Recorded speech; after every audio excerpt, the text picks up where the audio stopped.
আপনারা দেখছেন news now, খবরের নতুন ভাষা।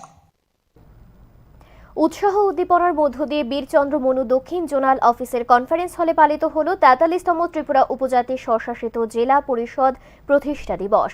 প্রদীপ প্রজ্বলনের মাধ্যমে অনুষ্ঠানের সূচনা করেন এমডিসি কেনারাম রিয়াং। উপস্থিত ছিলেন দক্ষিণ zonal chairman Narayan Reang, Birchandra Manu zonal chairman Ranjit Reang সহ অন্যান্য নেতৃত্ব। অনুষ্ঠানে জনজাতি সমাজের উন্নয়নে টিটিএএডিসির ভূমিকা এবং আগামী দিনে জনজাতি এলাকার সার্বিক উন্নয়নে পরিষদের গুরুত্ব নিয়ে বক্তব্য রাখেন কেনারাম রিয়াং। বিভিন্ন স্তরের নেতৃত্ব, কর্মী, সমর্থক এবং সাধারণ মানুষের উপস্থিতিতে উৎসবমুখর পরিবেশে প্রতিষ্ঠা দিবস পালিত হয়।